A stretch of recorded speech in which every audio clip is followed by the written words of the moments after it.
Greetings, Nadpoles! It is I, the Breakfast Wizard, here to talk to you about Magic Spoon, the sacred artifact I use to cast my cereal-mancy spells. After years of...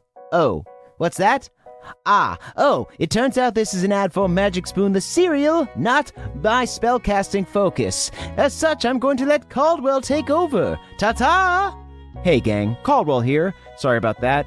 Real quick, here is what you need to know. Birthday cake flavor is back. That's right, this limited edition cereal was so popular that Magic Spoon brought it back, and now you can get it for yourself. For a limited time, Magic Spoon is offering a free box of birthday cake cereal with every purchase, including subscriptions. This cereal is normally $10, so this gift with purchase is a great deal. To take advantage of this offer, head to magicspoon.com/PawPawBDay to grab a custom bundle of cereal and get a free box of birthday cake and try the magic for yourself. Remember, this exclusive offer is only available to NADPOD listeners. So go to magicspoon.com/PawPawBDay to add a free box of birthday cake to any order. Magic Spoon is so confident in their product, it is backed with a 100% happiness guarantee. So if you don't like it for any reason, they will refund your money, no questions asked. Okay, the Breakfast Wizard is still loose in my house somewhere, so I have to go. Thanks for listening, and see you next time.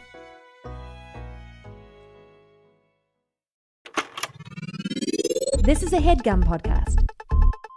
Hey guys, before we get started with this week's episode, we have an announcement. Ooh!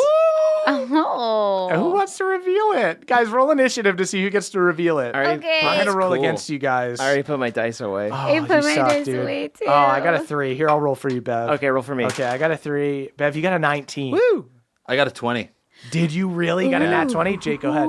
Yo, everybody, we got a Patreon. Oh, yeah. That's right. Guys, go to patreon.com/NADPOD. That's NADDPOD. You'll get access to a bunch of fun extra stuff if you donate to the show.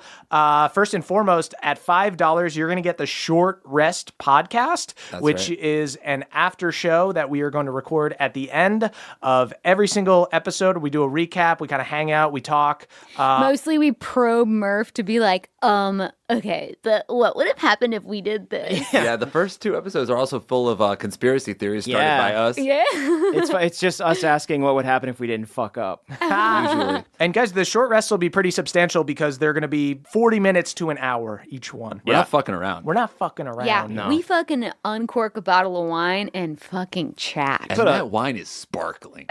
You better believe that. The wine and the conversation are sparkling. Put a damn log on the fire. Put a couple dollars in our coffer. Come enjoy the friggin' podcast. Yeah, you can straight up double the amount of times our podcast drops in your feed. By subscribing. Yeah. You guys could get 2 podcasts a week about NADPOD, baby. Damn. So let's get into our episode, and at the very end, we'll give you guys a little sample of Short Rest. Thank you. Welcome to the campaign after the campaign. This is not another D&D podcast. Welcome back to Bohemia, everyone. I'm your Dungeon Master, Brian Murphy, joined by Jake Hurwitz, Hard one, Surefoot. Emily Axford, Moonshine Sabin, Scout Mistress, and Curb Stomptress. and Caldwell Tanner. Beverly Togold the Fifth, and my dad's going to jail. Best case scenario, your dad's going to jail. Oh my gosh. Or, maybe not. R.I.P. You guys don't really know the details right now. Not yet. No. You just know that he was arrested. All I know is that breakfast is ruined. Apology breakfast is off. No! Guys, we have to have apology breakfast. I looked up a bunch of recipes. I had a lot of different creams I was going to use. Several jams. A lot of compotes. This is you alone in the kitchen. That Galaderon huevos. Cool, guys. So let's do a little recap. Last week, you traveled to Galaderon. Bev's legs were badly broken, and you needed to have them healed by a powerful cleric. You traveled to the Togold family home, where Bev's extremely peeved dad called the high priest Merrick Highheel to come help Bev. The high priest healed Beverly, then left with Bev's dad to walk back to the church district. Galad Roselle, the legendary sword swordsman and captain of the chosen paladins, stayed behind to give Bev a pep talk and gift him a magic sword. But Galad was attacked by the Widow, a mysterious foe who can command the undead. You guys battled a group of zombie paladins, during which Moonshine misty-stepped after the fleeing Widow and asked her why she hated Galad so much, to which she responded, "He killed my husband." The Widow then killed herself, but her body disappeared. Galad flew off on a griffin to find her while you guys finished off the zombies. You guys had a little slumber party, and Bev's mom made you dinner and tucked you in. But when Beverly awoke the next morning, he was met with 3 paladins at his door who told him that his father had been arrested for the murder of Merrick Highhill. Dun, dun, dun. I play that on my flute. I guess I wake... Are we into it? Yeah, so we're into it. So you're in the living room with these 3 paladins. Okay. I'm asleep. We're sound asleep. They're asleep. I'm All right. sleeping for the first time in my life. I'm sorry, son. Can we Sir, talk to your mother? Yes, of course. I'll wake her up. I need to take the bacon off before it gets burned, though. Sure, I was going to spell out "I'm sorry" in bacon for my friends. We had a whole thing prepared, but that's A lot okay. of bacon. Yeah, your dad is in the dungeon in the castle. I got to go make sure my mom's decent, and then I'll wake her up. Okay, you're a good boy. And he tussles your hair. Thank you. I head back and wake up my mom. Okay. Mom! Oh God. Oh Beverly, what is it? Oh wait, your father never came home. He'll get home late sometimes, but oh boy, he works hard. You know. Yeah. I love him. I don't know what I'd do without him. Mom. I don't know what I'd do without your father. You know, Beverly. I know he gives you a hard time. But I love him. I love you too, Mom. I love you, Beverly. I love our little family, and yeah. I'm so happy you're making friends. I'm good. so proud of you, Beverly. Oh, thank you. You know what? There's some men in the kitchen, and they want to talk to you. But you just take your time, okay? Okay, Beverly. Okay, all right. Tell him to hang on. Tell him I'll get some sticky buns in the oven. We'll have a little brunch. Okay. I think they're in more of a hurry than that, Mom. Okay. All right. Let me get decent. Okay, yeah. While she's getting decent, I let them know that she's getting ready. Cool. And I go wake up Moonshine. Cool. And Beverly walks up and enters the room. You guys are sleeping in this tiny halfling bed. Rise and shine. We're in the shit again. What's going on? I feel drunk. My dad's in trouble. That's resting. Oh, Melora. What happened to your what happened to your dad? Papa wakes up with real sleepy eyes. Papa, do you sleep also? Oh, Melora. Guys, my dad did a bad. He did a super bad. Apparently, he killed Merrick Highhill. I don't believe it. I'm not sure what's true and what's not true. Maybe Pelor's a lie. Maybe it doesn't really even exist. But there's some men downstairs, and they're asking my mom a lot of questions. slow Is down. it weird I to slept feel with my- a little nauseous when you wake up? Is that normal from sleep? Yeah. That's mostly the crick water, I think. Oh, Melora. You got to slow down, kid. Your dad did a bad. He's been arrested for murdering the high priest that healed your Potentially. legs. Yeah, I don't think it's true, but there's a bunch of men downstairs that are saying exactly that. So I'm gonna head back downstairs. Y'all take your time. But my mom's down there alone, and I just need to make sure everything's on the level. I went to bed in my clothes, so I can go downstairs now. Moonshine has fallen back asleep. She loves it. Cool. Moonshine goes to bed. Hard One and Beverly go down to bed. You can tussle me away. Papa cuddles up with Moonshine, and they fall back to sleep. They never sleep. They're always just in a trance. I grab them both and put them over my shoulder and carry them downstairs. Cool. Sleep. As you walk is down the this stairs with a mysterious thing? woman over your shoulder, the paladins. And a possum over her shoulder. Yeah, you see Lieutenant Naaman, the main White Knight guy, looks over at Hard One carrying Moonshine and goes, "Oh God, did you guys kill another one?" No, she's just very sleepy. Shay?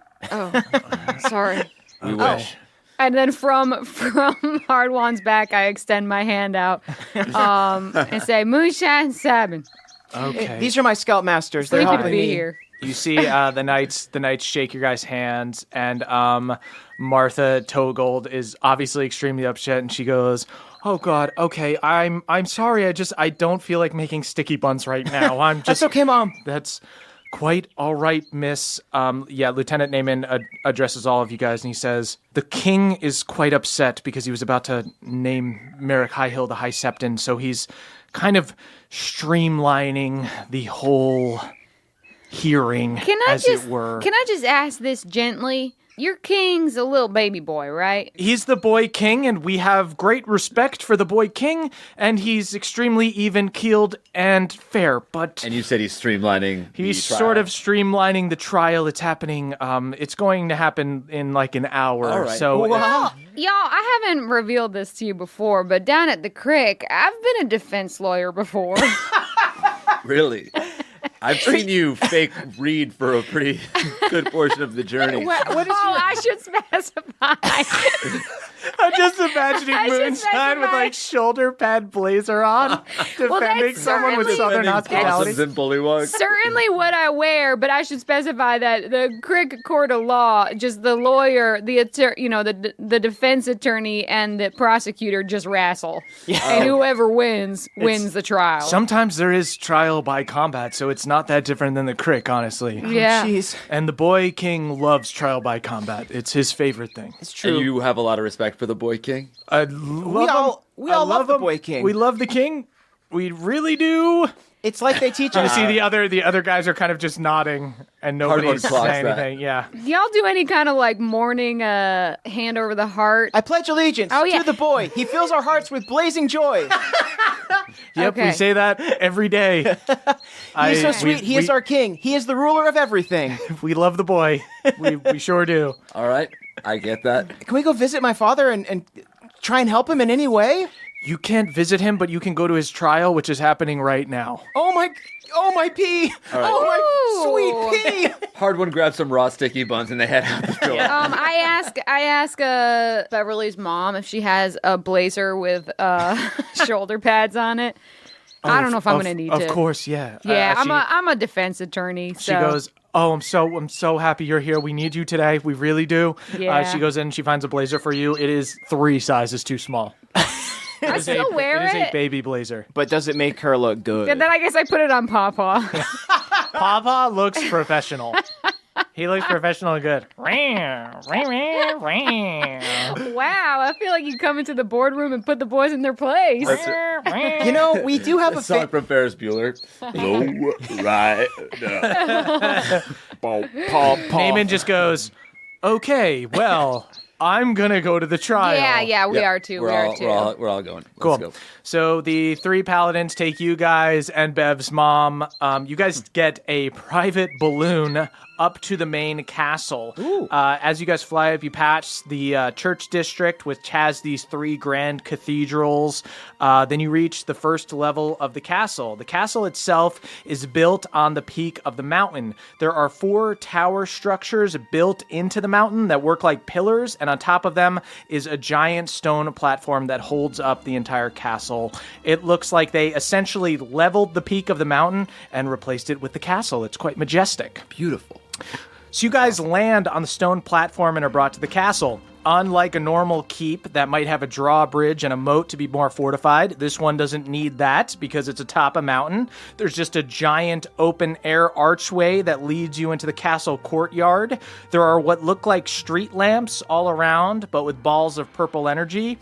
These provide a permeated control weather spell that prevents the mountaintop from being covered in snow and keeps the air breathable. Ooh. Beverly, you definitely learned that in school. Oh, we learned all about the orbs. It's for that reason that you also see a bunch of nobles out picnicking, and you see some gardens and vegetation that you wouldn't normally expect at the top of a huge peak. I'm probably waving to a lot of people. Yeah, they're not waving back at you. Your family's a little disgraced right now. Everything's fine. They kind of just avoid your stare. Your dad stands accused of Yeah, murder. just a slight misunderstanding. Ha! Enjoy your picnic. Bev, I don't want to be judgmental, but crick elves wouldn't treat their kind like that. If you're thank you. related to someone who murdered someone, well, so is everyone else. We are highly inbred people. Gosh, the hospitality is just endless. I love it. Got a lot to learn about you and your people. You guys are led into the castle itself, which is built of stone, and when you get in there, it looks like the interior of a normal castle, but then you get to the throne room. Behind the throne is a thick glass wall that lets you see the sky and the clouds. It looks like the king is sitting atop an airship. On the throne is the boy king, Robin Asagar. He's this tall, skinny boy with acne and long, stringy black hair. He wears a deep red silk robe and has a gold crown on his head. He's holding hands with the Queen Mother, Catherine Asagar. Next to them is the High Septon, Hubert Duncap, who is falling asleep, extremely old. Yo, I kind of love him. Yeah. Behind them is this big, hulking half-orc carrying a giant great axe. Beverly, you would know this as the king's bodyguard, the Crag.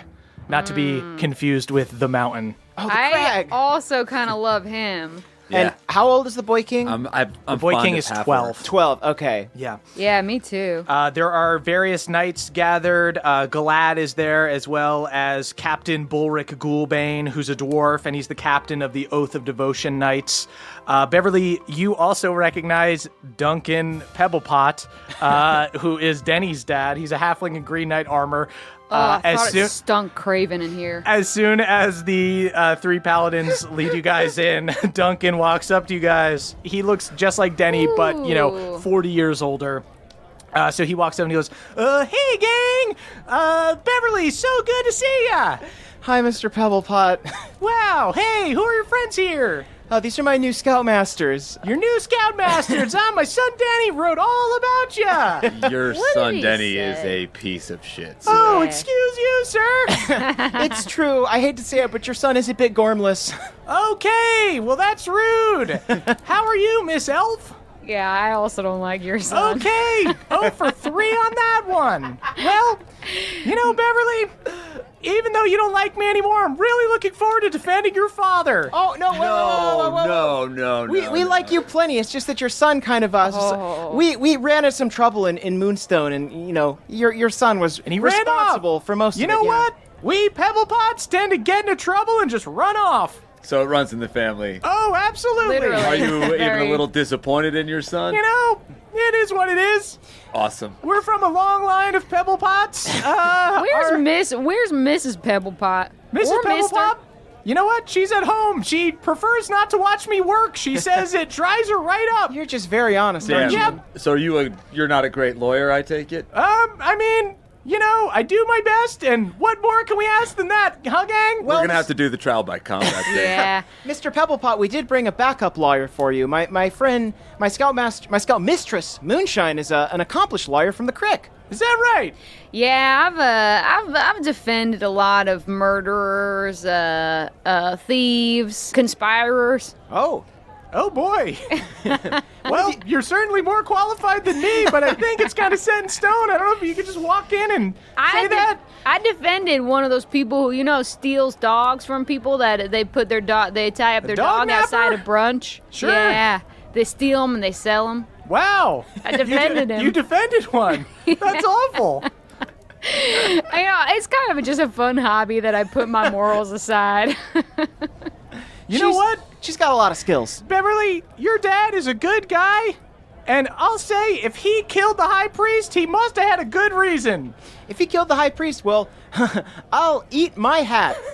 It's very big. Suddenly, a man with a bowl cut in a suit of fine silks stands next to the king and addresses the crowd.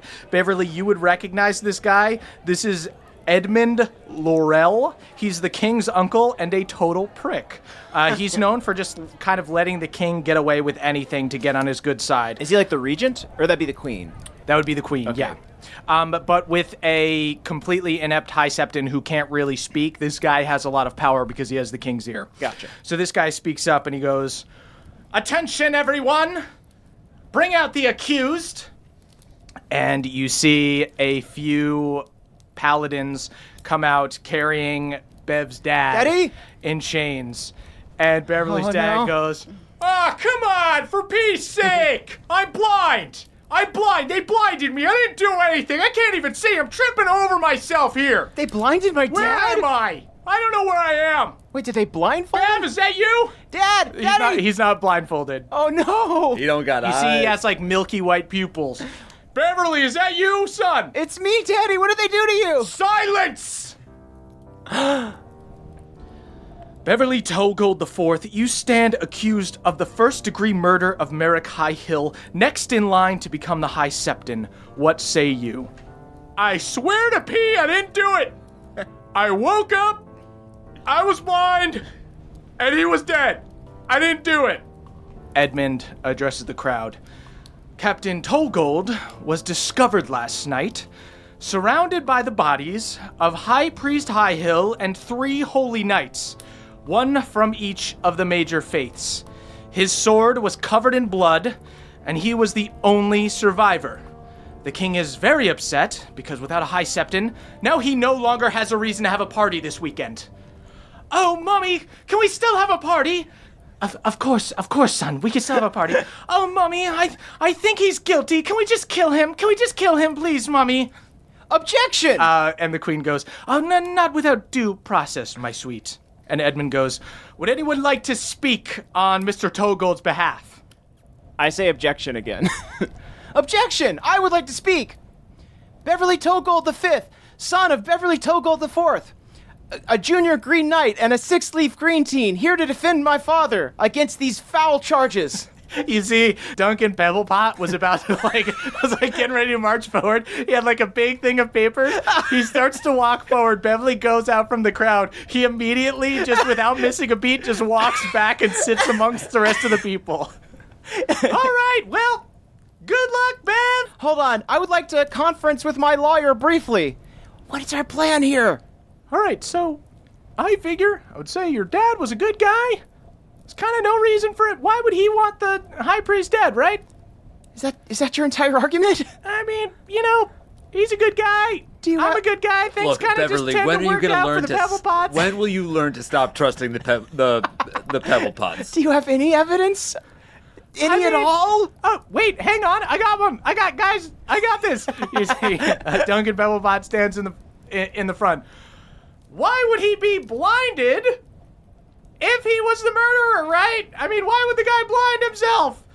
And Edmund Laurel just goes, because perhaps the extremely powerful Merrick Highhill blinded him during the battle?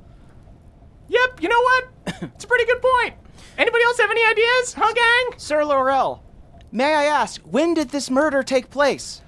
We discovered the bodies early this morning, 4 a.m. Okay, we were sleeping then. Huh. Miss Attorney Moonshine, do you have any thoughts? Usually it's just kind of like arm wrestling or leg wrestling is fun too. Every once in a while, just sort of regular wrestle, mud wrestle, creek water wrestle. Oh, Mommy, let's kill him. Let's throw him off an airship. Yeah, and Fuck this. Trial by combat. I want to fight the king. Hard one. Really? You want to go after such small potatoes? Edmund just says, you don't fight the king, you'll fight someone in the king's place. Is it one-on-one trial by combat? It is one-on-one trial by combat. The king will choose someone, and someone can choose to defend Beverly Togold IV. Cool. Let's huddle up. Okay. I'm gonna push Pebblepot the fuck back to his seat. Yeah. You hear Beverly's dad is just looking around at no one going, what's going on here? I'm Daddy. blind and I don't know what's going on. Daddy will help you, I promise. I'm scared and confused, Bev. We got you. He gets louder as he gets blinded. I'm scared and confused, Bev. I'm gonna need Hard One to talk me down, because I am going to want to volunteer. I don't think that there's a better person to defend your father than you. Yeah. You've never been good enough in his eyes, You're right. and this is your chance to save his fucking life. Yeah. Okay, I'm pretty sure I'm gonna have to fight that giant half-orc, so I was kind of hoping you'd talk me down, but you're right. By P, you're right. I gotta do this. I mean, I'm going to put it on the line here. I think one of us is going to have to do it, and my guess is that, a slow war of attrition by spores isn't going to take down a half-orc. All right. Thank you guys for standing with me in this moment. Let's do this. I turn around and I say, I will stand trial by combat for the honor of Beverly Togold IV. You hear Beverly's mom in the background just go, oh God, oh my God, oh, I'm not watching. And you hear Beverly's dad go, I can't see anything. I'm not watching, but Daddy, I can't see. Daddy, calm down. I'll fix it, Daddy, I'll fix it. Beverly, the crag, is a tough fighter, Bev. I know. But we're Togolds. And we're the toughest in town. We're Green Knights, and we have Pelor on our side. And Justice as well. And I'll do what I can. Son of a peep, Bev. I'm so... Gosh dang. I'm so... I can't see you, but What do you say? I'm proud of you. I'm proud of you, Bev. Oh my god. No matter what happens, I'm proud of you. Oh Can my you roll gosh. with inspiration during this fight? Yeah, and you see Edmund pipes up, all right, then, it's decided. Trial by combat. The king claps. Oh, Mommy, we're gonna get to see a fight. I love fights. I love it when they fight, Mommy. Hard One just looks to Moonshine. I hate this fucking king. I know. I think that I think we have our own little mission to assassinate him before we leave. Oh, that's cool. We should stealth around and do some shit while Yeah, that is I For think sure, so. for sure, please. Beverly, you take center stage. Everyone kind of gathers around. You guys are standing right in front of the throne. You see the crag cracks his neck, this big hulking half-orc barbarian dude. He walks out to join you in kind of the circle that has emerged, and he stares I lean over you to down. Hard One and I'm like, I feel bad saying this about Bev's opponent, but yum. Beverly, he laughs at you and says, Kid, I'm gonna kill you, and then I'm gonna laugh when I chop your dad's head off. Okay, I take my yum back. Yum rescinded. Beverly, you stand toe-to-toe with this giant, like 7-foot tall half-orc dude, just this hulking beast with this giant axe. And Edmund Laurel stands between you guys, and he says, we have Beverly Togold V fighting to defend his father, and the Crag fighting for the people of Galaderon. Beverly, roll initiative. Okay, I got a 7. Ah, damn, you lost to the Crag.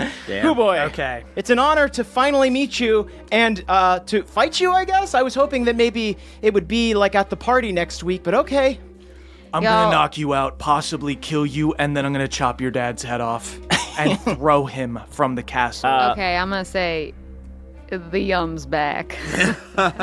So the Crag goes first. He is going to use a bonus action to go into a rage, and he is going to reckless attack Beverly, which means he has advantage on his attack, but you have advantage on attacks against him. Okay. So he rolls a 3 on his first thing, and he rolls a 21 to hit. Ooh. So he's gonna hit you Yeah. on his first attack for 15 damage on his first hit. Okay. And he takes a swing with his second attack. Fine. Roll with advantage. He misses even with advantage on his second attack. All right. You block it with the shield, and you hear some of the Green Knights and stuff like Yeah. cheer, and your mom goes, oh, come on. Oh, Beverly, please. Please. It's a shame that Beverly's dad can't see this. Yeah. What's going on? Is he doing all right? Hard One is just going to start whispering to Beverly's dad. Dad, what's happening? Give me the play-by-play. Oh, he definitely blocked the second hit. And Okay. The first one, honestly, it looked like it didn't even phase him. Cool. It is your turn, Beverly. Yep. You get your 2 attacks. You get advantage on both of them because of Great. reckless attack. I'm going to use Ensnaring Strike Okay. and try and get him up in some vines. Okay. So let me do that now. That's 19 plus 8. Yeah. Yeah. That'll hit him. All right. So he's going to make a strength saving throw. Yeah. He rolls with advantage on that, and he passes. He Okay. bursts through the vines as soon as you shoot them at him. Oh boy. You'll do normal attack damage because you hit him, Okay. but half damage because he's raging. All right. Cool. That's 8 plus 7, 15. 15. 15 for damage, so 15. 7 damage. Okay. And then I get an extra attack. It's 9 plus 8. Does that hit? 17, that does hit. Woo! All right. That's a 2 plus 9. That's 2 plus 7. That's 9.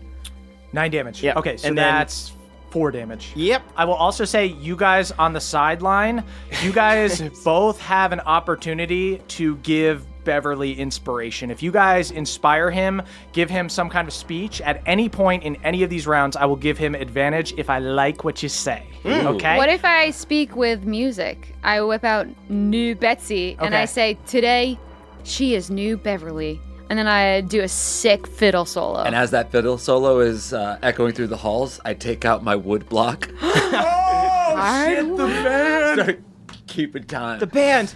We just started this band. As I'm doing it, I'm like, you got a whole band behind you. The crag looks so confused, but Beverly's so inspired. You definitely get advantage on your next attack.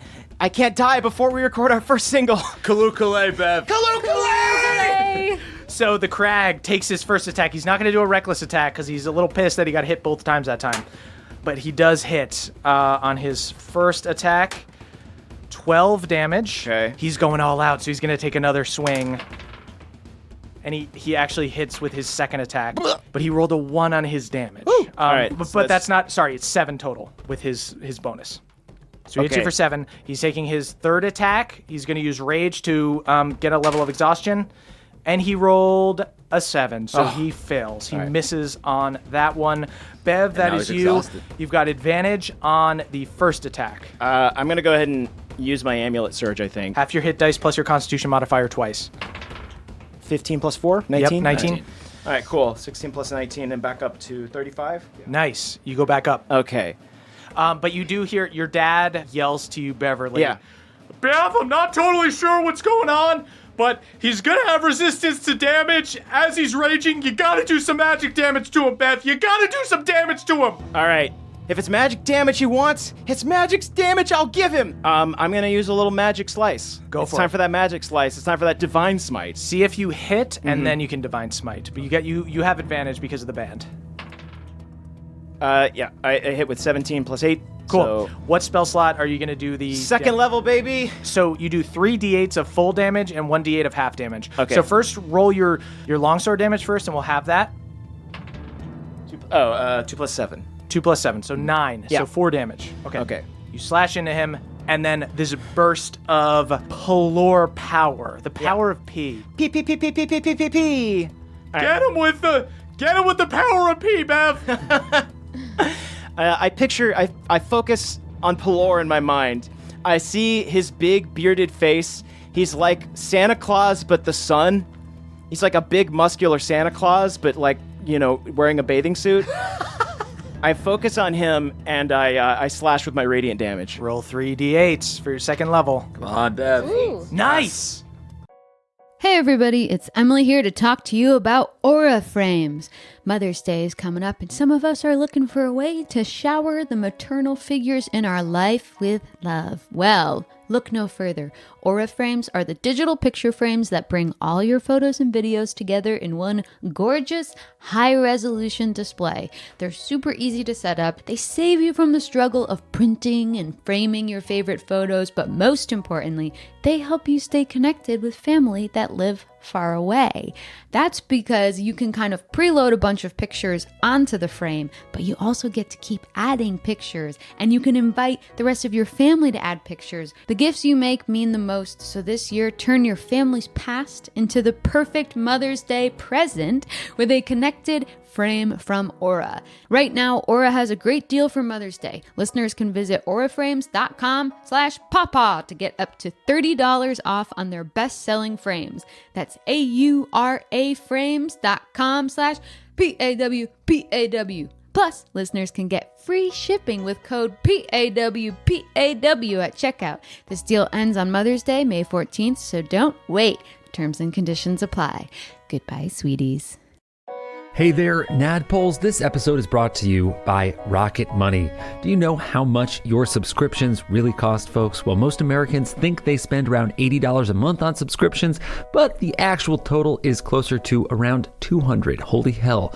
If you don't know exactly how much you're spending every month, then you need Rocket Money. Rocket Money is a personal finance app that finds and cancels your unwanted subscriptions, monitors your spending, and helps you lower your bills all in one place. Over 80% of people have subscriptions that they forgot about, and chances are you're one of them. Like that Stars app just to watch that one show, or that free gaming trial you never actually used. Well, Rocket Money will quickly and easily find your subscriptions for you, and for any you don't want to pay for anymore, just hit cancel cancel, and Rocket Money will cancel it for you. It's that easy.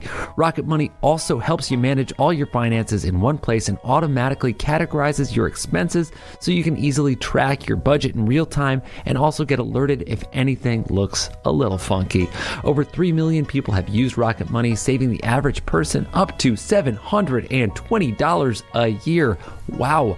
So stop throwing your money away, cancel unwanted subscriptions, and manage your expenses the easy way by going to rocketmoney.com/pawpaw. That is rocketmoney.com/pawpaw. One more time for you, rocketmoney.com/pawpaw.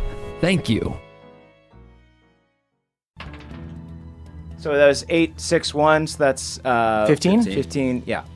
Okay, yeah, you mess him up. Woo. He is looking pretty hurt. He's not nearly on death's door, but you guys are looking about the same. This is an even fight so far. You are giving the Crag a run for his money. I wipe the blood off my face. You're tougher than you look, you little bastard. I've got everything on the line, and there's no way I'm gonna lose. Because my line is a golden thread, descended from the heavens of Pelor. Ah! He goes for a reckless attack. All right. He gets a 21 to hit.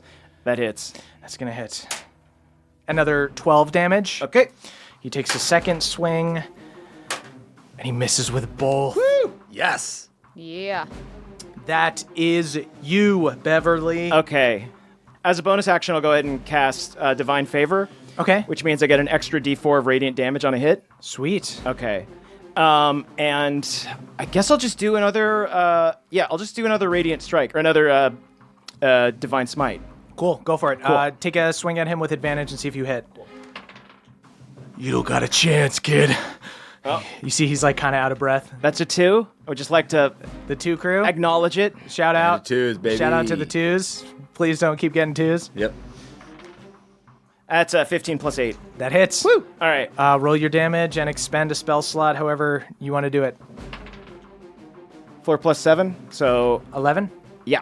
Okay, so then that gets half to 5. Mm-hmm. Okay, and now you're doing your divine damage? Divine damage. But remember, I have an You extra might beat D4. this guy. You do have an extra D4. Go for Oh, it. come on, It's going to be Bev. close, guys. 13. 13 total And then- damage. and then 4. Plus 4. So wait, 17. He is looking very hurt. He is like out of breath. He's starting to like trickle blood from his mouth. Mm-hmm. The Crag is going to recklessly attack you. I don't know what gods you're using or how you're cheating, but I'm gonna kill you, boy, and then I'm gonna kill your father. Rolls with advantage. He's definitely going to hit. 10 damage, and then he's going to swing again recklessly. And that's 22 to hit. And he hits you for 15 damage. Bev's down. You see he slashes into Beverly. Bev is standing his ground. He's still standing as he's bleeding out. Mm-hmm. Beverly is like unconscious, standing up, like on one knee, trying to keep fighting. The Crag goes to cut Beverly's head off. I pick on someone. I go wild shape into a fungus queen, and I say, "What are you, big man? Picking on a child?" He's swinging down. 3. Yeah, I'm jumping in there. Cool. Okay. So just as the Crag is about to strike down on Beverly, Moonshine and Hard One get their weapons in and block his shot. The Crag stares at you both with intense fury before Edmund Laurel gets in between you. That's it. It's been decided. Beverly Togold IV is sentenced to death. Dad, I'm sorry. I wasn't strong enough. I doubted Pelor. It's my fault. It's okay, Bev. I'm proud of you, okay? I'm proud of you no matter what happens. So Judge, what do we got? Like a couple weeks before the actual execution? I'm sure you have some paperwork to fill out and whatnot. The king goes, "Oh, Mommy, how should we kill him? Should we chop him up or should we throw him out of the airship?" Good sir. Hi, just a lowly crick elf, but I'd say, it would be a great party for this weekend, an execution party. Go ahead, and I love this idea. Roll me a persuasion check with advantage. Oh. I got a 20. Okay. Not. Okay, no, that's really good. I'm just saying, where I come from, if you want to get the people out, give them something to talk about, show them something they've never seen before, you have an execution party. You see the in king, a couple days. The king lights up and turns to the queen mother and goes, "Oh, Mommy, if we had an execution, could we still have a party?" And she puts her hand on his shoulder and says, "Of course, dear, of course we could still have the party. Why don't we have an execution party this weekend instead of naming a new High Septon?" And Edmund Laurel looks a little bit disappointed and goes, "All right, it is decided then. Beverly Togold IV will be put to death in 2 days." Okay. Oh, boy. Thank you for your graciousness. Well, My it's lord. too bad. We'll miss him. R.I.P. Edmund tells the crowd to adjourn. He joins the Queen Mother and the King. You see the paladins who are hanging on to Beverly Togold IV bring him over. I couldn't see it, kid, but I'm proud of you. Thank you, Papa. I'm sorry I never told you that, and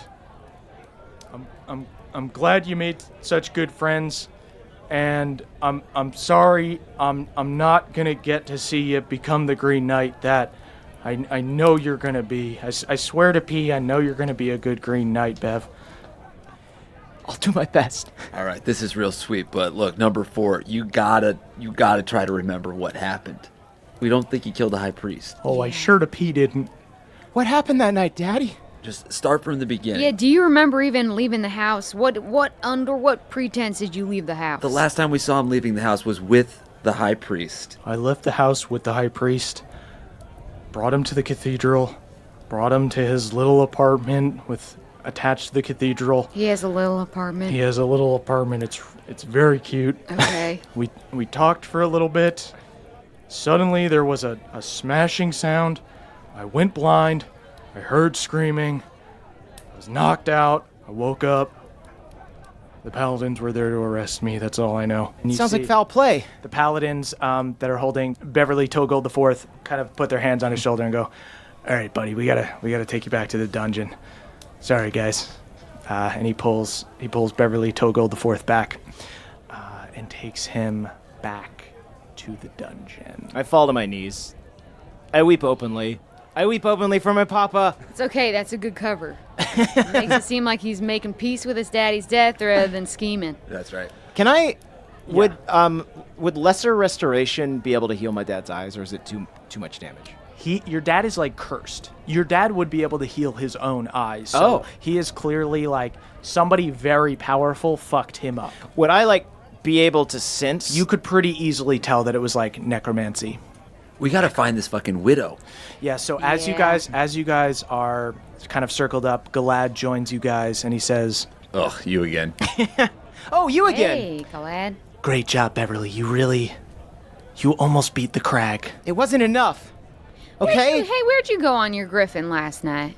"I went looking for the widow." Did you find her? I didn't. equally want... Do you know the crazy thing is she killed my brother, so I'm also on a vengeance quest for her. Wait, what? Hold up. Roll a deception check. 13.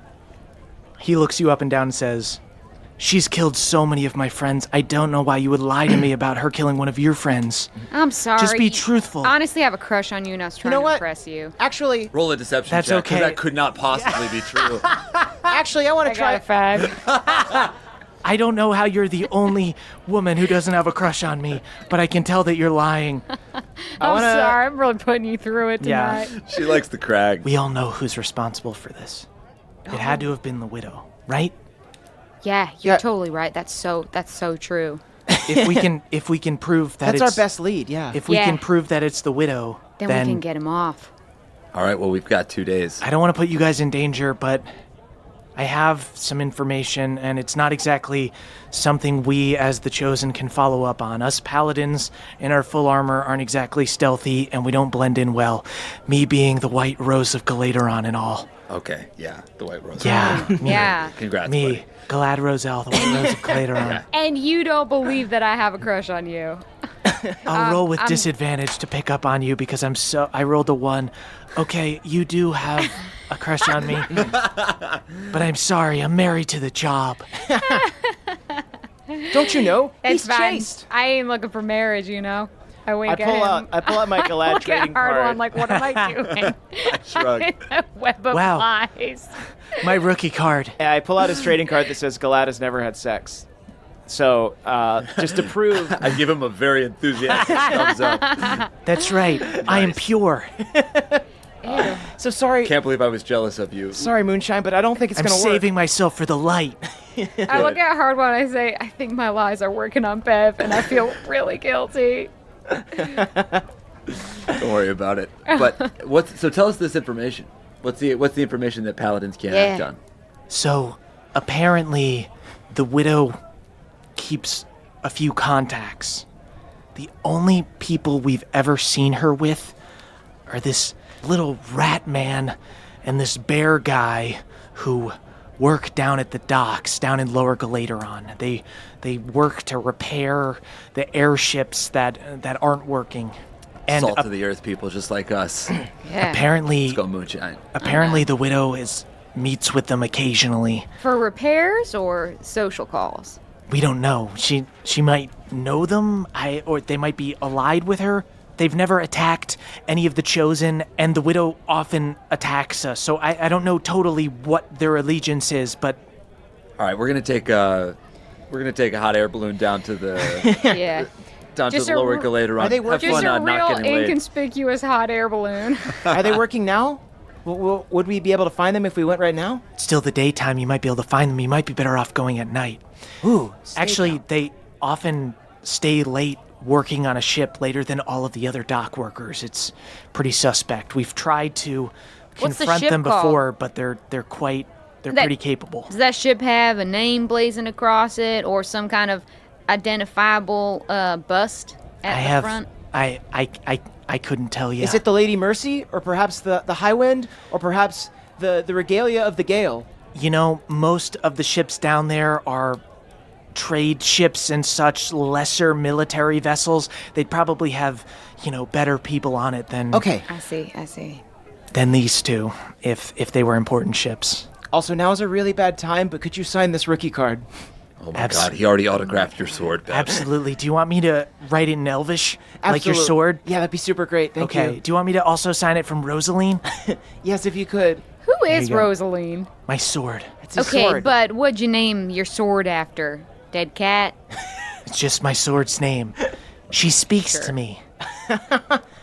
You fucked your sword like once, That's why right? she always strikes true. Okay, gotcha. So you masturbated onto your sword. I do not masturbate. Yeah. hard But you bun. let the light flow out of your nether bits onto the sword. I gave you That's your what you mean. information, and now I will go. I'm gonna go. Good day to you, young Beverly. Fare thee well, Sir Roselle. Wet dreams. I'm gonna go hug my mom. Okay, yeah, your mom. Oh, God, Beverly. Oh, seeing you out there. Oh, you did such a good job. I'm so proud of you, but It's okay. I gotta get stronger, Mom. I gotta learn how to protect you and everyone, and everything's gonna be okay. you know what? Pelor works in mysterious ways. I don't know how he works framing your father for murder and then having my son fight a giant half-orc. Seems bad. And I'm upset, to say the least. Hard one is Mom? digging through her purse to see if she has any snacks. Oh, we're okay. You know what? Let's go home. Let's all go home. Let's have a snack. Let's all just go home. We're all very upset. Yeah. Do you have any more cheese sticks? Yes, we have polio cheese strings back at the house. Y'all have anything spicy? Yeah, you know I what? feel like it's just sweet. I'm just an awful. I'm an Gazpacho? I could settle host. for a I'm an awful gazpacho. host. No. My husband's gonna get killed. Let's take you home. 2 days. Let's take you home. We'll let you in on what may be going on. Tell you what, in Moonshine, she's a mean cook, so you just open up your kitchen and she'll whip something up. Yeah, that's true. Yeah. Okay, you know sit what? down and put your feet up. I'm not particularly in the mood to cook right now. I gotta be honest. I'm just not in the mood to have guests. You go lay down, Mama. We'll handle it. We'll just raid the pantry. Sometimes the best hostess is the one who knows when to be hosted. That's you know I'm what? just That gonna sounds let like that a- yeah, fall. okay. I'm just gonna let that one fall on deaf True words ears. have never been said. So do you guys go back to the Togold residence? Yeah. Yeah, I think so. Yeah. I like that. Cool. I think we'll go because we need somewhere safe to talk. Although we should sweep the residence for any kind of bug. Yeah, I want to rifle through like maybe my dad's quarters and study as well Cool. to see if I can like find any extra information. Smart. I'm doing a sweep for bugs or spies Great. or anything like that. Bugs, spiders, worms. Oh, you know what? I'll take a peek through Bev's telescope. Oh. Ooh. So you guys I go like back to that. Bev's house. You're looking into the telescope. It's about like 4 or 5 p.m. now. You guys have had a busy morning / afternoon. Yeah. I guess, can I just like look over towards where the widow slit her throat, see if there's anything interesting over there? Yeah, you look and it appears to be someone's roof. Nice. You look in, the gnome who was reading before that Moonshine noticed and he closed his blinds, looks over, sees you pointing a telescope at him and closes his blinds. I nod. That's fine. I want to. You were gonna check for I'd like bugs. to case the house. Cool. Yeah. You From one case. sneak to another, I just have a good instinct of where someone might. Go ahead and roll an investigation check. Bev, are you going to look around too? Where are you Yep. going to look? I'm gonna look in the bedroom. Well, no, my mom's asleep in the bedroom. Your mom's not asleep. It's the early evening. Oh, I didn't know if she like was laying down. No, she's just sitting in the living room. I'm gonna check the bedroom and my dad's study, which I Cool. imagine he Go ahead and has. do an investigation check. It's 16 plus what's my investigation? Oh, it's 0. Okay, so 16. Yeah, so you look around your parents' bedroom. You don't find anything super special except when you look in the bin. You remember that very cold letter that you got from your dad saying that you did an adequate job? Yes. You see that there are like 20 copies of him like trying to write you that letter and say that he was proud of you, and he kept throwing them out. My heart Like he just kept- fucking melted. He kept trying. I take all of them. A teeth collection and an aborted dad letter collection. Yeah. So, your dad wrote you one of the more complete letters. Your dad wrote you about how so many of the Togolds were killed in battle, and your Uncle Ronald died being a goof, and he just was hard on you because he didn't want you to make a misstep and die and be another person that he lost. And Moonshine, as you look around the house, you don't notice anything super suspect. So my sense is that this is a safe place to speak freely. Yeah, that would be your sense. So I guess we meet up and maybe kind of like discuss. our Yeah, next let's moves. circle up. So All right, so your neighbor hates us. yeah, that guy, I definitely gotta let Pawpaw leave a little gift on his welcome mat. Nice. Still wearing the the 80s businesswoman shoulder pads. He had an airtight case. He presents some files So talking much about how it was, fucking evidence. it was circumstantial. They never went for the DNA. I want to ask my mom just about the history of our family. And actually, maybe I could just do a roll for this because, like, I know a lot about our family. Sure. There's like we're like Green Knights in town. My dad is the captain of the Green Knights, which is Right. one of the factions. There's multiple factions. Cool. You would already know this. Yeah. So since they've had this like High Septon spiritual advisor, the City Watch as well as the Galaderon army is led by the different factions of paladins. So you've got the Chosen, which are kind of the newer ones. Those are the ones who just worship the light. Then you have the Green Knights who worship Pelor, and then you have the White Knights who are the Oath of Devotion paladins who they worship Bahamut or they worship Moradin.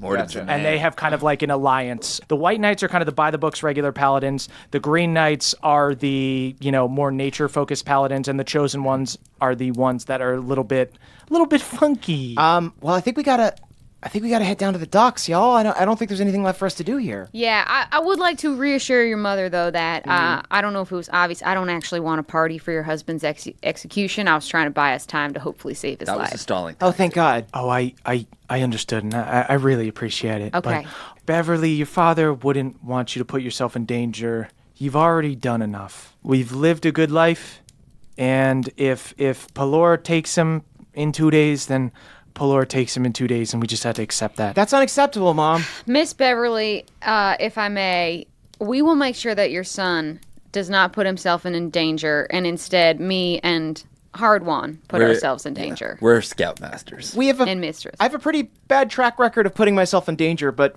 we're trying to play it smarter. I am just so happy that you are his. The Green Team program has really gotten it together because it used to be Scoutmaster Denny, and I just didn't trust him around the kids. I gotta be honest. I didn't trust him around the kids. That makes sense. I believe it. But you seem like good people. Thank you for helping my son. Do you know Erlen? Of course I know Erlen. He's a good boy. Erlen's a very good boy. He's got a very nice family. I'd be proud to have him in my family. Oh, Erlen's like another son to us. Yeah. We love Erlen. Yeah. Erlen. How about Derlin? Son-in-law. Derlin? He's all right. Derlin's okay. He's a little bit of a knucklehead. Gran? Cran? Wonderful. Great. I love wonderful. Cran. Great kid. Great girl. Wonderful. Great girl. Great All girl. right. We're gonna head out. We're gonna go to the docks. Time to go to the docks. Okay. All right. I probably Come in, everybody. Let's do a little group hug, okay? huddle up. Okay, huddle up. Hard one, Surefoot. Yep. Moonshine Sybin, was it? Sybin, was it? Yeah. You're very important to me. Beverly Togold, my strong boy. I'm so proud of you. I'm so proud of all three of you. You are all my baby children. I love you all so much. Please Hardwood be is careful. fully fighting back Please be tears. careful. Yeah, I think problem. Moonshine is too.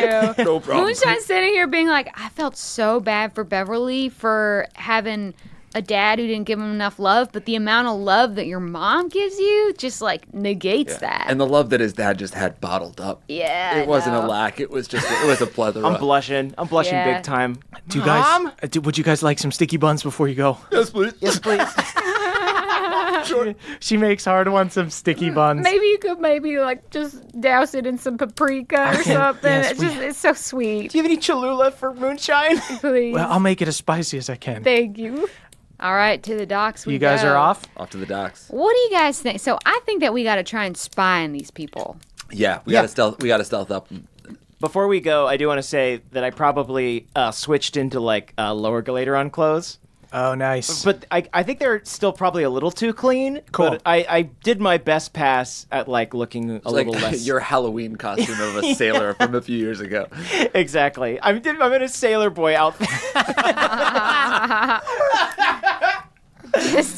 just a little boy in a sailor What boy ho, outfit. fellow sailors! I don't know if they're gonna buy that. I roll around in the dirt. This Nice. might be good for deception, though. Yeah, maybe I come out in the sailor outfit. I'm like, what do we think? We shake our heads and you No. change Okay. to something else. And I come Do a back, montage. and No. I'm just wearing like a canvas sack or something. That's better. Why don't you just wear your clothes when you go to school? Just, Okay, yeah, I put on like my school clothes and I roll around in the dirt in those. there you go. Yeah, Okay, perfect. that's very good. Cool. So tell me how you guys have the tram system and you guys have the hot air balloon to get down to Lower Galaderon. I think Maybe if we we- should take the tram. Yeah, Like, get a little Yeah. scuttlebutt. yeah, Yeah. like I think- plebeians. Yeah.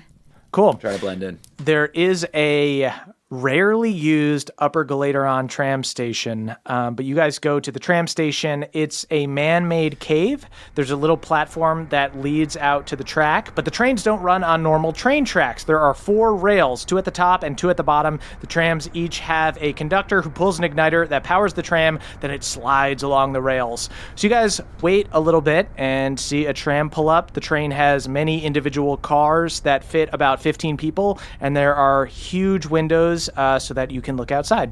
And you see, you guys are at the station. There's maybe only 1 or 2 other people that are just, maybe maids or housekeepers for the rich people up here. There's a couple guys that have like tool belts on them that were maybe working on some kind of construction project for the people on Upper Galaderon. They get on the tram with you guys. Cool. So you guys hop on the tram. It's normally associated with the lower class of Galaderon, but it's a beautiful ride. Some of the tracks tunnel through the mountains, but they also frequently run outside around the mountain, giving you a beautiful view. And it's sunset, guys, so it's so nice out. Does our speaking stone work on the tram? You could we get definitely service? You could try calling old Cobb on the phone. I will send. I'm not gonna call him because it's so awkward. There are no text messages. You got to either call old Cobb or don't. We're only supposed to call him if we see the widow anyway. Oh, that's fair. I think that we should call him. I think we should do a little stealth because, like, the less people, the better the stealth, anyways. I think we should figure out what's going on, then figure out what we need to do about the situation, then call in old Cobb when we got a plan. Mm-hmm. So you guys are on this tram. There are a few just like construction workers and random people. It's pretty sparse up here. Then you guys hit Middle Galaderon. This is where a lot of like the artisans and the people who sell things to the rich people live, and they're either traveling home to Lower Galaderon, they were working in Middle Galaderon, running their shops, or they're going down to Lower Galaderon to go to like a kind of shit show tavern and get trashed. Can I inspect the Bridge and tunnel.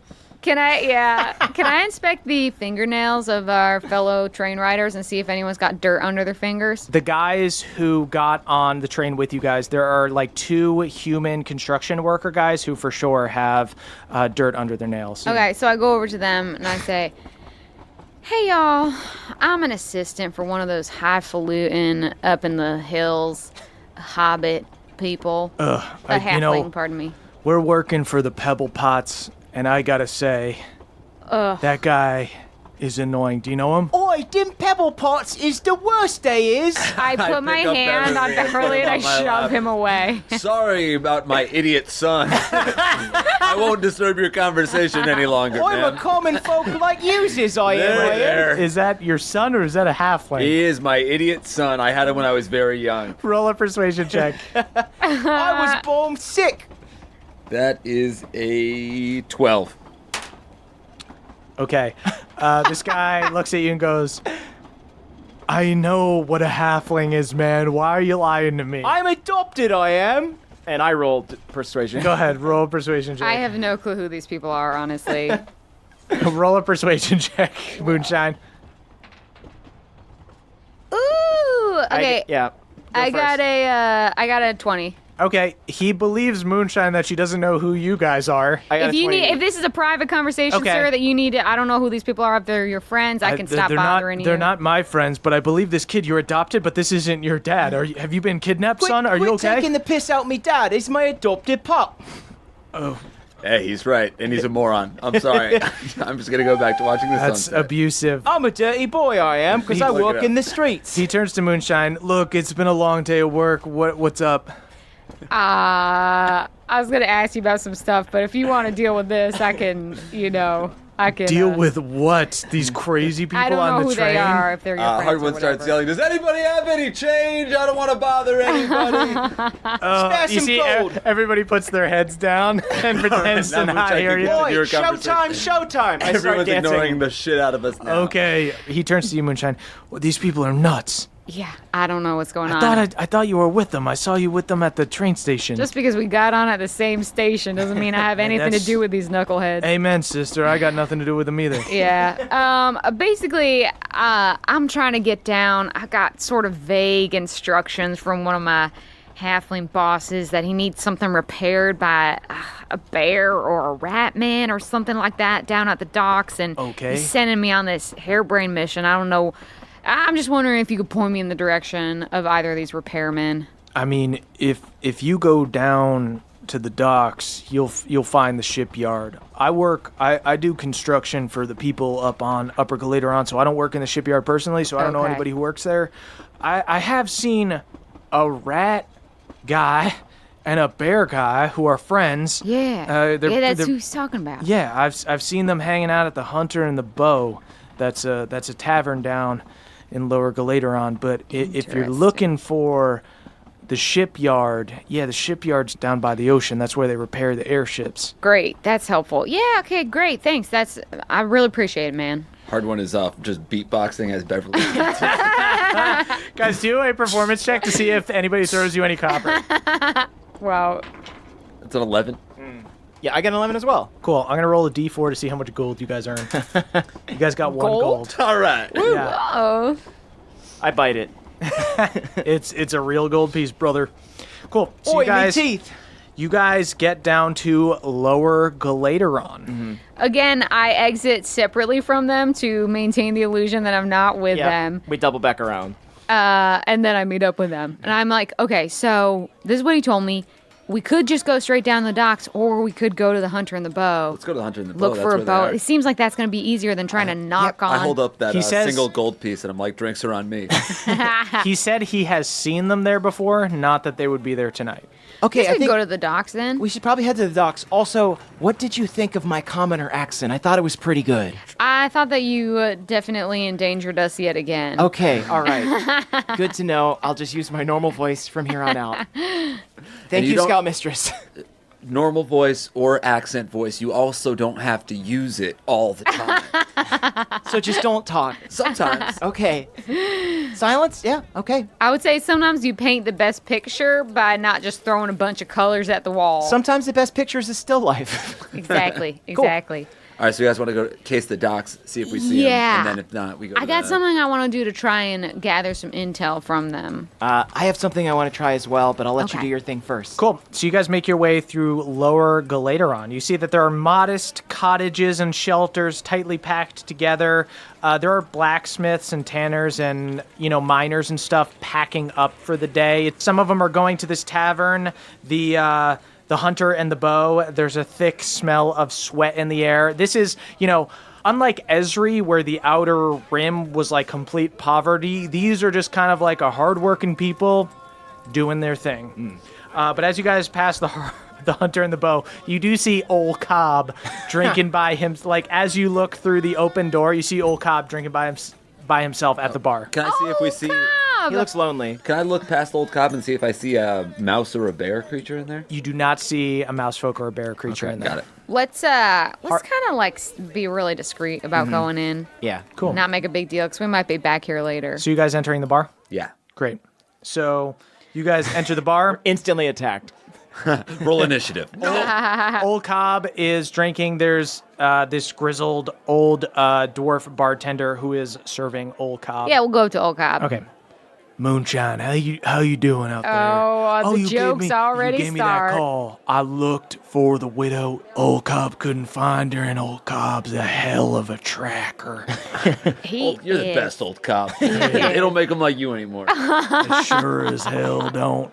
I'm 375 years old. Damn, old Cobb. Can I buy you a beer? Grizzled. You sure as hell can. You see he pounds a whiskey back. Guess I'm mixing drinks tonight. Good man, old Cobb. I just smell him. I just take him in with my nose. He smells like shoe polish and whiskey. Hell yeah. I love old Cobb. I'm drunk on old Cobb. You want a drink, young guy? No, he's saying sober tonight. Old Cobb, we're going to meet up with Grow you some later. hair on that chest, huh? Oh, is that how you Oh, do that's his dream. Yeah. it? Is that the trick? Yeah, I got your call last night. After your call, I went up to the corner that you mentioned, but there wasn't nobody there. Had old Cobb a little worried. So what happened? Basically, the widow appeared. She had undead servants. Mm-hmm. They went after Galad. What's your read on Galad? Do you know Galad Roselle? Glad Roselle. He's kind of a local hero. Captain of the Chosen, I'm familiar. What's your read on him? You take a liking to him, or Doesn't turn his nose up at Crick folks, but then again, takes a little bit to get old Cobb's trust. all right, fair enough. fair. I don't know him, so I wouldn't pass judgment. So basically, they go after Galad, and she pieces. I go after her. She tells me that Galad killed her husband, and then she takes a knife to her neck and turns into fog. I'm so sorry. Tell old Cobb exactly what's going on. All right, Old Cobb, Walk me I through it, just because did. old Cobb's been around the block a couple times. Y'all, I don't know if I want to do this song and dance. What, she killed herself? You gotta There's a tell. lot of booze on your breath, sir. Yeah, I'm starting to worry that you're Old kind of Cobb's a drunk little and that this is drunk, maybe a but- dead end. I think Old I Cobb's might- been around the block a couple times. You let old Cobb talk. He might tell you something. Okay. Go ahead. Okay. All right. He holds up the wanted poster. You think it's a little funny that somebody who's out there killing the Chosen, trying to kill Galad Roselle, is wanted alive? Yeah, I would Why- say. Maybe she can die and come back. Yeah, that's as much. Yeah, I assumed as much. I'm just trying to think about who stands to gain if all of the Chosen are killed and the Septon gets to remain in place without a new one being chosen. With Merrick, with Dr. Merrick having been killed. Oh my. And there's only one person I can think of, and You gonna cast blame on that poor old Hubert's name? no, it couldn't be Hubert. I think that it. Gosh, this seems bad to say. I don't think I can even say it. I think that I'll get in trouble just for saying it. Say it, Bev. Could it be the Queen Mother? Could it be her? The Queen Mother. She's the only one that stands to gain. She's the regent who stands beside our precious boy king, our sweet little boy. I don't think he's to blame. But if the balance of like power this doesn't theory. shift, it could be her. I think we gotta keep an eye on her is all I'm saying. I don't trust the Queen. I'm sorry for even suggesting it. I don't No. trust anybody in a position of authority. Yeah. But I No, think I the like king's it. also a piece of I shit. pull out a coin with the queen's face on it and start kissing it. Interesting. Well, old Cobb, we are going to go do a little investigating, but I know you got that stone on you. I'd love to meet up later. You give old Cobb a call. And hey, if you see anybody that looks like a mouse or anybody that looks like a bear, you call us. Yeah, new yeah. information for me. Oh, All right. correct. Yes. Oh, I'll let's. call you on my rock phone. Nice. Yep. My stone phone. Can I put how do I put my stone on silent so if I'm in the middle of a sneak, your phone call doesn't interrupt me? Tell you what, how about I don't call you, you call me. Okay. You call me when you're done. I'll tell Sounds you if I good. see a mouse folk or a bear folk. You're the man, old Cobb. Hey, you're the man, hard one. and Thanks, old you're- Cobb. You're the man, Beverly, and you're the woman, Moonshine Saga. I prefer bitch, but thank you. I would never call you that, but if you would like to refer to yourself as that, I feel that's your right. And that's just how old Cobb feels about the situation. Old Cobb, you are woke. I love old Cobb. You're like Sam Waterston with big ol' ears. You know, I've been around a while. All right, Sam let's get Elliott. back. Let's go to the docks. Yeah. All right. We'll be at the docks if you need us. I just want to clarify that I meant Sam Elliott. So you guys go down to the shipyard. The shipyard is all the way down on the water, on the ocean. If you guys didn't know any better, it would look like a normal marina. There are docks made of wooden planks with many boats docked throughout, but these are airships. So the fact that they are in the water means that they are out of commission. The workers down here fix up the ships until they're ready to be back in the air, which is a little bit of a sad existence because these guys all have extensive knowledge of the inner workings of an airship, but are landlocked. So you guys are down here. It's after Quentin time. It is dark. Are you guys sneaking around? What are you guys doing? We're sneaking around, but I would also like to look for like a crickle. Okay, you could probably find like a seagull or something. Yeah. So first of all, go ahead and roll me a stealth check because there is a drunk dock worker stumbling around on the docks. Oh, hell yeah. You're not going to see me. I got a. Did you do pass without trace? 24. I have 22. I got 18.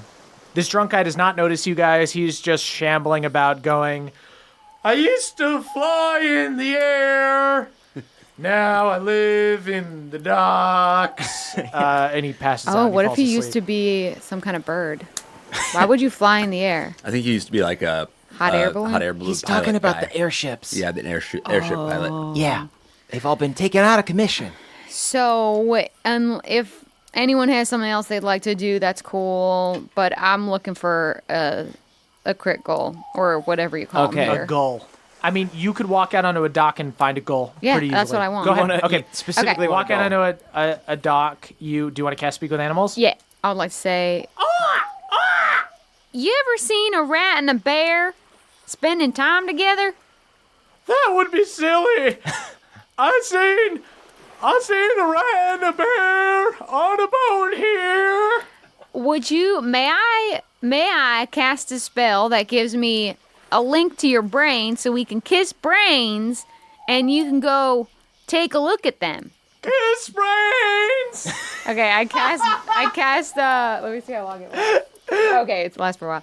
I'd like to cast Beast Bond on him. Okay, Wow. And then I say, why don't you go to that ship where that silly rat and that silly bear are hanging out? And They're friends. yeah, and then tell me what they're talking about. This gull takes off and starts flying over this one ship. What are they saying? Getting closer. What they saying? I want to hear that silly conversation. Okay. You see, it flies in, and then you hear a thwack. And he flies back up and he goes, The rat slapped me. Okay, try again. And this time, pretend like you're playing hide and go seek. Okay.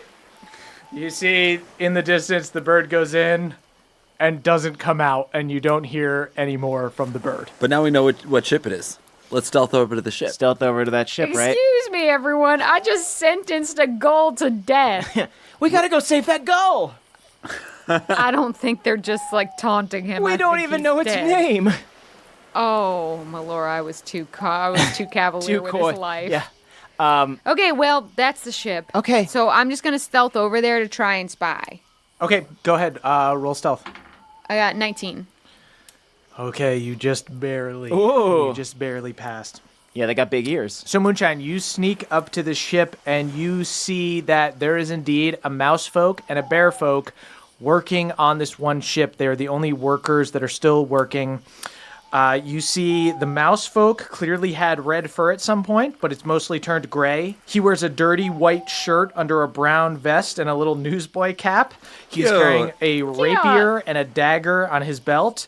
The bear folk is this big hulking bear who wears only a dark green vest. He's got a shield and a spear on his back. And are they eating a seagull? The bear is eating a seagull. Is indeed eating a seagull. Malora, what a terrible death. He could have died of old age, but I sentenced him to cannibalism. And you see the mouse folk turns up to the bear folk, and he goes, Gunther, would you focus for a second? Would you stop eating that damn goose or whatever the hell it is? And you hear the bear go, "Rah, rah," and the mouse just goes, I know it's an airship. I know we don't got to worry about any leaks, but what happens if you're in the air and you slip through a hole and fall a few miles to your death? Think, Gunther, think. And he's just quietly nailing a plank in the airship. I'd like to take note of where that plank is.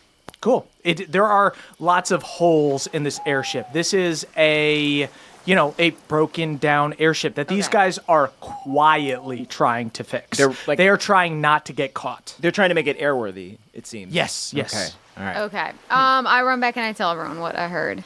So I'm wondering if they're trying to create some kind of escape vehicle. Seems that way. I think we might need to try and garner more information Where from are them. they trying to go? Yeah. I mean, I got one of their names. The bear's name is Gunther. If one of us wants to waltz in and try and pretend like someone sent us for Gunther, or perhaps even pretend to be from the Queen. Interesting. That would be really placing a lot of stock in that theory. That's a lot of weight on that theory. I don't know how sturdy the legs are on that theory. Young Bev, I know you had something. I've got another idea. Do y'all want to just be ready to come to my aid in case it goes sour? Tell us where you're going to Just try not to do a bear mating What call. I do is I pull out the vials of arcane that I've been holding, and I say, Wait, Hard One's eyes go big. Who has? How do you have arcane? Hard One gave me the leftover arcane. Oh, from Ezri. So you have one vial, yes. Yeah. I want to see if they'd be interested in making an exchange. Arcane for what? Information. You think they're drug addicts? I think that everyone wants to get their hand on something illicit. It's probably worth a lot on the black market. And these I'm honestly into this idea. These animals- I'll stealth and be there in the event of something going wrong. let's just consider the facts. These animals are up to no good. They're clearly doing devious tasks under the guise of moonlight. I think they might be into some drugs. Worth a shot, huh? I'm going to let you decide, Hard One, because I know that Moonshine has a taste for the dramatic. Well, I'd hate to see my arcane leave. I like knowing that it's close because I'm closet addicted. Okay, so I think that this is going to be a good plan for multiple reasons. Hard One doth protest too much. So I'm going to walk over. Is there a door or a hatch or something? Where are they on the ship? Where's the hatch? They're just in the middle of the ship fixing planks. So I'm going to roll a perception check if you're just going to waltz right up there. Go in there pretending like you're from some... Do we know any crime bosses? Say that you're from Skullis. Oh, yeah. They I'll might say know that. Skullis. Bev, as you're approaching, roll a perception check. Okay. I got a 1. I get to re-roll that, though. Reroll. Lucky halfling.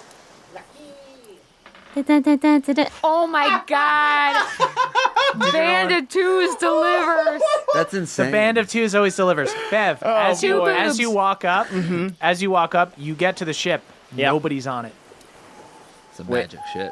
Yeah, because he's an idiot. He has no perception, right? Okay. All right. So there's got to be some sort of They're hiding. They heard you approach. Now Real they're quick hiding. question though. Do you think because they're hiding. Do Yeah. we think that we want Hardwan to join you and pretend to be part of this, or should we send Bev on his own? Hard one. Let's do the classic drug dealer valet. The good cop, classic bad cop. swindle, yeah. Good cop, dumb cop. Yeah, Bad cop, dumb cop. Beverly needs something to waste his good rolls on. I'll go up to the ship, but I want to posit something to you guys. Yeah. Is there anything to just telling them that Bev's dad was framed for murdering the high priest and we're like looking for information? I don't think they would trust anything resembling a cop, is my thoughts. I would like- say if we were going to try that, we send just one of us in to not ruin the rest of our good names. That seems smart. Should we just knock on the boat? I guess. I mean, yeah, we have to talk I'm to him. stealthing. I'm not here. All right, yeah, That's you good, that's hang good. back. I'm You in hang the back. air. I'm gonna go in and see. I'll talk with Bev. Cool. Okay. You walk up to the dock. Let's start with drugs and then we go on to the truth Okay. if it doesn't work. Yeah, Cool. drugs first, truth second. Love it. Go ahead. All right, so we bang on the side of the boat. Yep. Well, I think we do like a knock, a practice knock. A polite Great. knock. Yeah. No response. I say into the air, it's like, I know you're on there, and I'm here from Scullis to see if you're interested in his wares.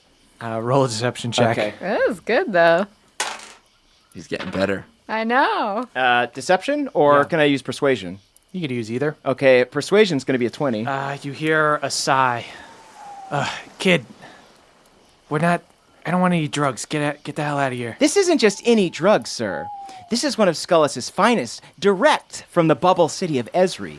This can make you do things. This can make you be things. You can forget your old life. You can start a new one with just one sip.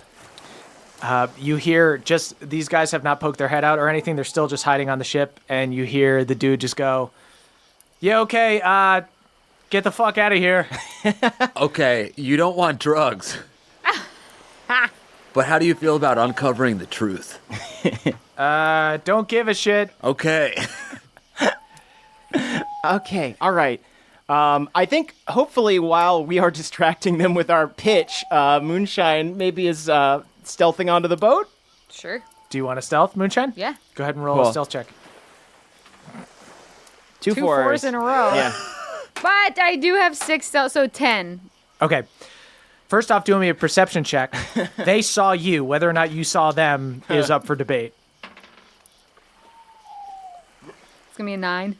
Okay. Moonshine, you sneak onto the boat.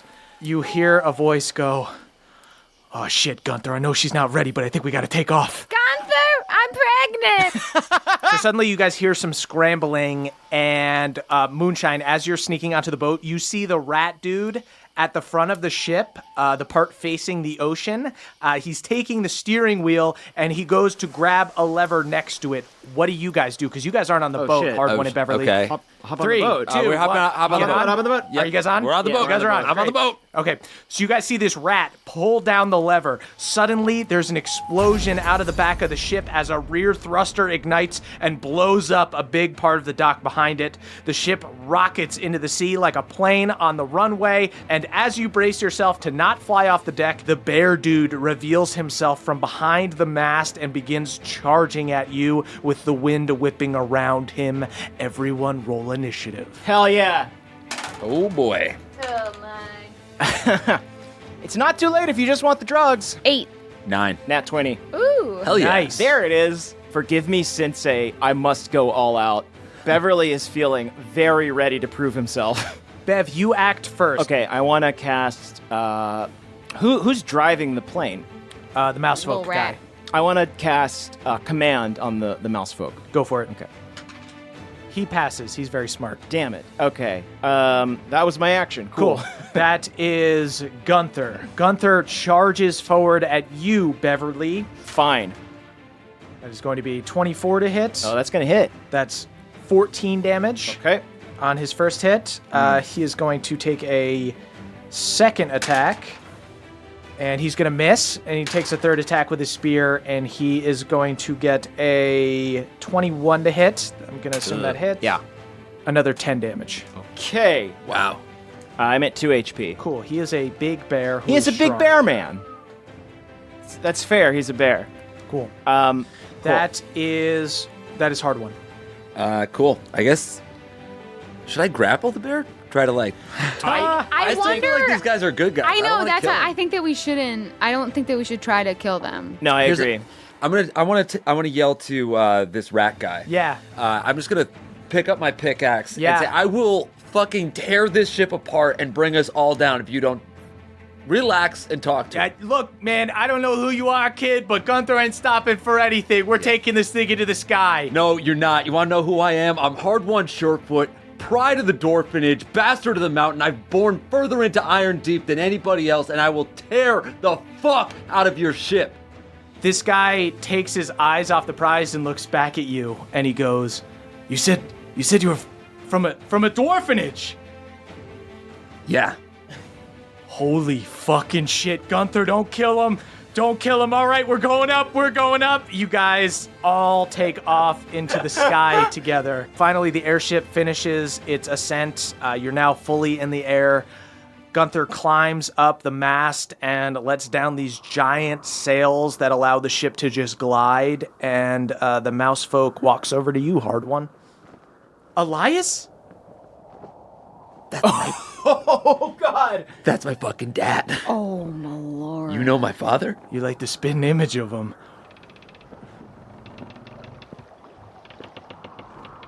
Welcome to the SS Stormborn. I knew there'd be a cool name. Everyone told me there wouldn't be a cool name. It's got to be a cool name. This is my parents' ship. This is your father's ship. Hi, I'm Beverly Togold V. My dad is in big trouble. I put my hand over his mouth and say, "Let Hard One have a damn moment." I spent my entire life in the mountain. Are you telling me my father spent his in the sky? Kid, your dad was the best captain that I ever worked for. Since he died, we've been trying to get this baby back into the sky, and it's like I don't believe in a higher power, but the first time she gets back up and you're here, kid, I haven't seen you since I dropped you off at the Dwarfenage. You brought me to the Dwarfenage? I'm your Uncle Red, kid. Nice to meet you. And it's nice to meet you guys, too. And this mouse folk shakes your guy's hand. Hard One's just looking out through the front of the airship, seeing all the lights of Galaderon twinkling, sparkling. I turn to Red and I just say, what? I mean, your dad was the best airship pilot in all of Bohemia. I was his first mate. I'm very, very excited. Yeah, Kid, I'm excited too. You know, she wasn't ready. You guys spooked us. I thought you were one of the chosen or something. You guys were coming down to arrest us or something, but we've been trying to steal this baby back for a long time. Where are we headed, Uncle? I mean, we're getting the hell out of Dodge, man. Listen, Oh, you weren't fixing this up for anyone else. You were fixing it up for yourself. You got tied into something you don't want to be involved in anymore?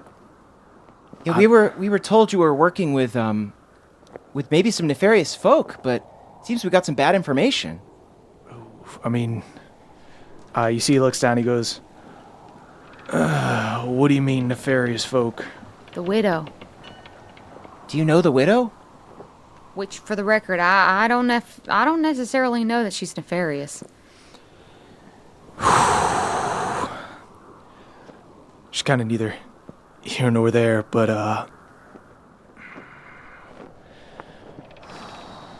that's your mom, kid. What the fuck? And that's where we'll end our episode. Wow. As you guys fly off. Was I calling my mom hot for a little bit? A little bit. Oh, I'm sorry about how much I wanted to fuck your mom. I think I said something about being a crumb on her coffee cake. Respect, dude. That's I'm where so Hard One sorry. got the That's so cheekbones from. rude. Damn. Real quick, that means that Galad murdered your dad. Oh, you were so wrong to doubt him. Oh my God, Galad. No, murdered he my wasn't fucking- wrong to doubt him. He is correct to doubt him. I was wrong to doubt him. You were wrong to not doubt him. Yeah, that one. Whoa! All right, I'm kind of glad. I'm Galad that I when I Misty stepped to her, I was like, I don't know if I'm glad that I didn't like try to fight her or anything like that. I was like, I think I might be on your side. I don't know about Galad. Yeah, man, our instincts were right. It seems like multiple factions are at play. Holy shit. Oh, Oh, boy. stop trying to redeem Galad's name. Multiple factions are at play. I'm just saying you gotta little consider both Galad sides. fanboy. I knew I didn't like him from the beginning for a reason. Oh boy. Oh, what an episode. Guys, it was fun. Guys, please review the show. Yeah. Reviews help us so much. Please also follow us on Twitter at CHMurph at Jake Hurwitz is Jake, at Caldy is Caldwell, at EAxford is Emily. Guys, check out me and Emily's book, Hey You Up, How to Turn Your Booty Call into Your Emergency Contact. It's also on Audible, so you can get the audiobook. Anybody else got anything to plug? Tweet about the podcast using hashtag NADPod. Also, watch Drawfee. Yeah. Ooh, yeah. And listen to If I Were You. Caldwell, if other they one. want to send something to us, where do they send it? You can do it to 1920 Hillhurst Avenue, number 222, Los Feliz, California, 90027. Got a bunch of stuff in there right now. People have been sending us a lot of fun things. I'll have some shout outs in upcoming episodes, but thank you so much. And please keep sending us stuff because it fills our hearts with joy and we'll use them as totems to interact with our gods. And Yes. Jake, you got a big old world tour? Yeah, if you guys live in Dublin or Amsterdam or nearby, come check us out. Yeah. Our last few shows, people have been yelling out references from this podcast at Amir, which has been really, really nice. So come on, you crazy Irish folk, and make me proud. Yeah, guys, if you want to tweet about the show, tweet about it with hashtag NADPOD. That's NADDPOD, baby. We are. Wait, can I take this? Yeah. The youngins of Bohemia. We are. Hey, gang. We're now going to give you a little preview of our after show at Short Rest. The whole episode is available now at patreon.com/NADDPOD. Welcome to the podcast after the podcast. This is Short Rest. We're recording. Oh, I had an idea for how you start this. Do you Yeah? have an intro for it? I don't. Or can I start with a story? Wait, oh no, you go. Oh, I was just gonna say that you would say I'm here with Hard One Surefoot, and then I say Jake Hurwitz, Moonshine Side, but she says just like the reverse, Yeah. of, the reverse of the podcast. Beautiful. I like I might leave in this big bang of the short rest right now, this creation of it. Wow, Ooh, wow. going I like forward. that. Because we're casual in this short rest, unlike the podcast. Hi, everyone. Yeah, all of our Welcome- pants are undone. Yeah. Yes, welcome to our first ever short rest. Everybody unbuckle the top button because we're getting loose. Yep. Oh, I'm baby. here with I'll Hard untie my One sweatpants. Shorefoot, Jake Hurwitz. Moonshine Sibin, Emily Axford. Beverly Tolgold. Caldwell Tanner. I like that we're all a little depressed to say our real names. Right? I am kind of like, oh. I have to go back to being Jake Hurwitz. He has injured feet in his gut. I had to take off the veil. I love that veil. Yeah, guys, thanks for supporting us on Patreon. This is the first ever short rest. Oh man, Damn, this is a big app. it really It's a was big app. a lot of fucking father stuff. This episode. Yeah. Well, I would say my biggest thing for the past two episodes, where we met Beverly's family, was that like Beverly's mom is so nice that now Moonshine and I as a player, Moonshine as a character, are kind of like, huh.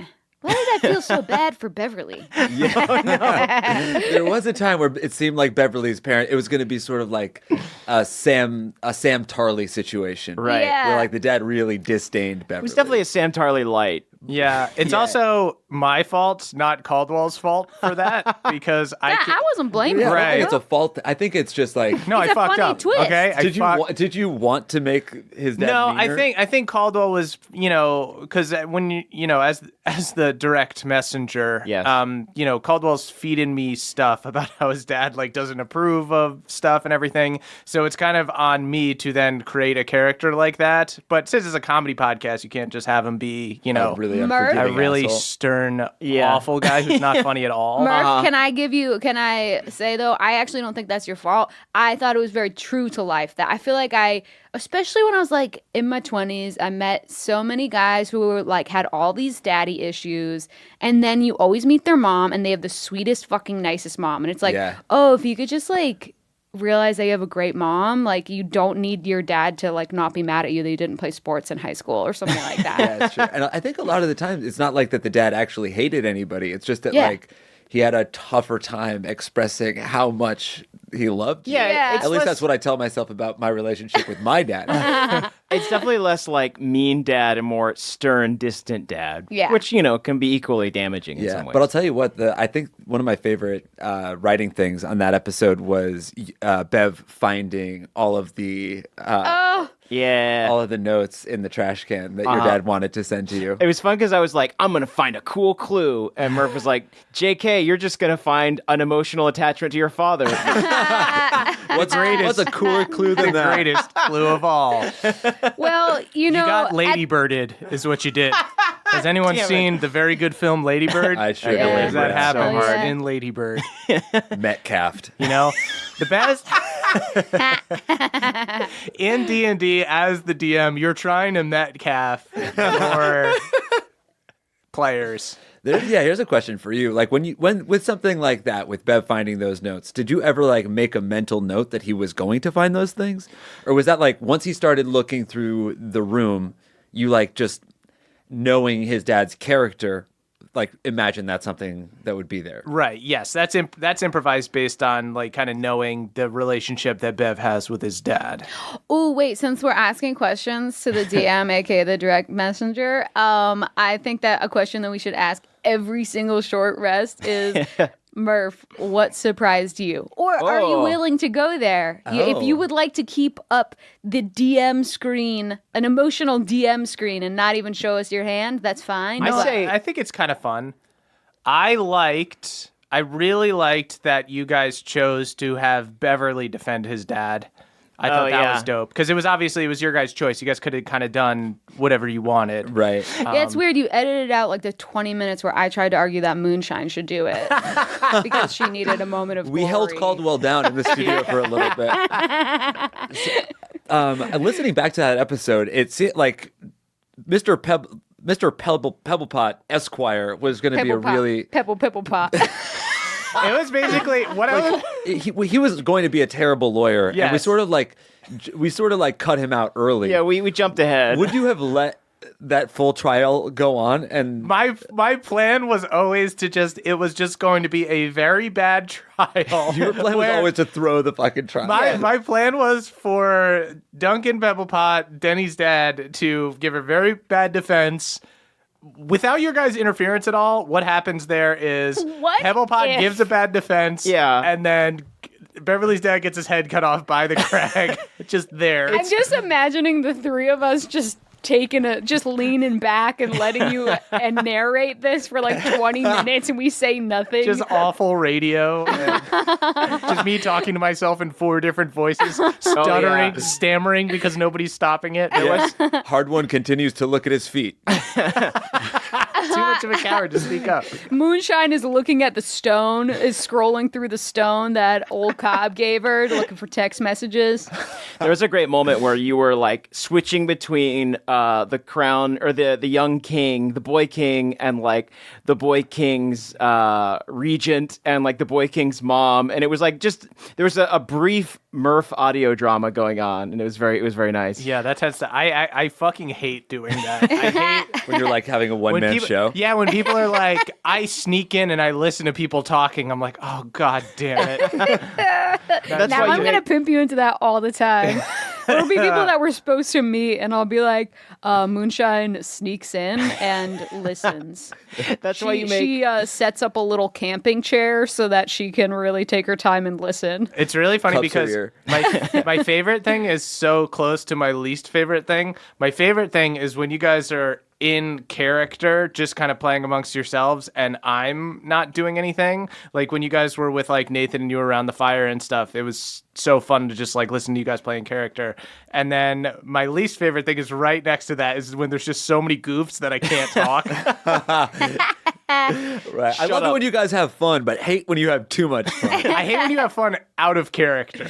Wait, Yeah. can I go back to asking you another question? Mainly because as a experienced D&D player, I live to try to outsmart the DM. Obviously, it never fucking happens in any of my campaigns because DMs have pages and pages of notes and have prepared for every situation. Copious notes. However, did I throw you off in the slightest when Moonshine interjected and suggested that the Boy King make a party for the execution to try to buy time? I don't know if anything like super surprised me, but that impressed me. Like I loved that. Okay, wow. Yeah. So like So in your it head, didn't after the surprise trial you. was over, you were going to kill Bev's dad. Yes. If whoever lost the trial by Fucking combat monster. lost the trial by combat. I just But- realized the short rest is just going to be us probing you. Yeah. Yeah. Let me behind that screen. What you got back there? Let me see those numbers. But yeah, what other? Yeah, that was an intense duel. Uh-huh. Caldwell. Yeah, that was... It was with a level 6 barbarian. Right. So he was a level ahead of Beverly. But it really is in a duel like that. It is kind of like if you lose initiative, that is one less round. Yeah. And it's very fucking hard to recover. Right. How close did he come? He was at 15 HP. So Oh, damn. you would have got him. Yeah, With because your you get next 2 attack. attacks. There's Yeah. kind of no, unless you miss, and he's a barbarian. I believe he swung recklessly in his last thing, so you would have gotten advantage on your attacks. Yeah. I know that you... Oh, sorry, go Oh, on. no, I was just going to say, like, I don't know what I could have done differently, though. The only thing I could have done differently is if I, like, tried some dumb thing and got a good roll. Because otherwise I was just going to have to spam Divine Smite. Or But what like, if you did Divine Smite first instead of ensnaring attack? strike. yeah, if I had done that, maybe it would have worked. It was maybe the ensnaring strike is. You never know until like afterwards. It's very easy to be like, oh, I should have done. Well, you this probably thing. edited out when I said use Divine Smite. I don't know if anybody Right. listening at home heard Well, me give it that was great nice of- advice. When Jake looked up from his dog-eared player's handbook, he has I've got every just single... the thing. It was nice of you to give, like, hints in the form of my dad. You'd be like, you got to use magic! Which is always great. Resistance, barbarian resistance is fucking tough to overcome. Yeah. Like they take half damage from bludgeoning and slashing and all that good stuff. I'm going to tell you guys my shenanigans that I'm sure Murph would have killed me for. That you wanted to do while I was fighting? Yes. Yeah. So I had this plan that I had like a earth tremor or something like that. And I had this plan that if you whiffed and missed, that I was going to try to time it so that when your weapon hit the ground, I would try to secretly cast earth tremor so that you could do some damage and everyone would think it was just the impact of your weapon on the ground. Yeah, I think Murph's answer to that would have been something along the lines of, everybody here is a wizard scientist knight, Yeah. and they know magic really well. I know, but when you're on the sideline and watching a one-on-one combat, when you're a spellcaster and more of Yeah. a supportive character in general, you're constantly being like, how can I help them? What can I do? yeah, That was I think that it would have just been a deception check. But it would have been a deception check with dire consequences. What do you so if you what do you think I right. would have had to roll to get that See, deception? there's different levels of plan. A much less ridiculous plan would be if Beverly like stumbled back, you pretended to like push him back in and did some kind of like healing touch or something like that. That's a little bit sneakier than pretending that his sword made an earthquake. So I would say like maybe like a DC 15 deception check on something like that, What and a if- DC 20 on something crazy. What if Moonshine had been talking loudly from the audience about how this young lad was so strong that he makes the earthquake? Okay, You yeah. had set up in fiction that this was a thing. Do you think, in fiction, how do people detect magical spells? Is there like a smell to it or what? It's not I mean, Like you have your eyes go white in your head, and you're like, Oh, that's it's true. not even like Casting that. spell, So right? like I think sometimes what people don't understand is that NPCs aren't all like dumb fucks. Yeah. It's like if you guys are in a room and you guys were in like a bar brawl and it was like you guys are fighting this paladin and he keeps getting healed and his friend keeps touching him or he keeps hitting the ground and then there's an earthquake. Like you would figure if there were 30 of you in that room, Yeah. one of you would figure it out. Yeah, if this not me. I'm dumb. But it's also like other characters. If there were other characters there that had earth tremor also, I guess, a spell memorized, since there's like a lot of sharing amongst the classes. They might be like classic earth tremor. I recognize that from anywhere. What would have happened if Bev won? You would have just freed his dad, and we would have been. Well, I guess you guys don't really know. Yeah, but you had a plan either way. Yeah. I mean, you have to have a plan either way. Were you happy that Bev lost? I think it's narratively more interesting that Bev lost, but that fight wasn't impossible to win. You win initiative, you win that fight. But it was like a tough fight. Like the opponent was a little bit tougher than Bev. My dad would have been twice as proud of me. I would have instantly gained another level and gotten 2 new swords. I would be the new king. Bev, how did it feel? I mean, I'm sorry. Caldwell. What? Sorry to insult you by calling you Caldwell. Disgusting. So happy to shed that stupid, too many syllabled name for a normal name like Beverly. An extra syllable. How did it feel? Did you feel emotional at all? Did you feel like pressure? Or were you just like, yeah. Oh, this is another fun fight? No, my hands were quivering, and I was like looking at my spell cards and feeling just instant and great remorse for every decision. I felt like the weight of the campaign was on my shoulders for a brief moment. It must have been like how you felt when you had to fight in the fighting pit. Yeah, I did. I felt like the center stage for a little bit during that. Of course, you had magic drugs then. Yeah, I feel like you just wanted to do the We drugs. talked about this afterwards, though. Yeah. Beverly had the arcane on him. What if Bev had done the arcane in that moment? I know. Oh, yeah. But that was, I think I had like... Yeah, it would have been awesome. You would have had to do drugs in front of your You would have parents. had I would have had to drugs do in- drugs in front of my mom. That would have been.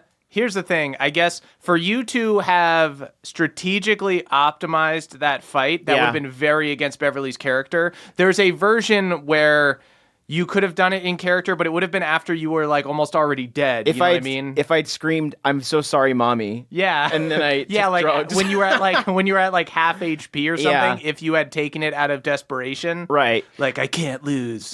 I also think, though, Anime character style. I would wonder, because Galaderon seems like a more hoity-toity, uppity kind of place. I would wonder if he took drugs in the middle of a fight. Yeah, they probably If they would be like, you're not allowed to do that You or get the not. DQ.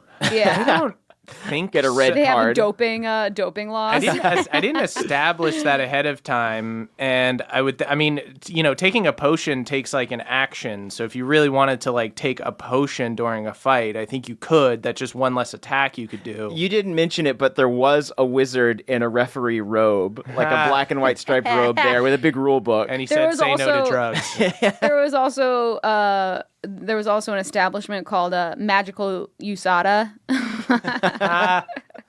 How would Hard One have felt watching Bev take his drugs? Jealous. We've established that Hard One is fully addicted to arcane. Right? I'm gonna get rid of those drugs somehow.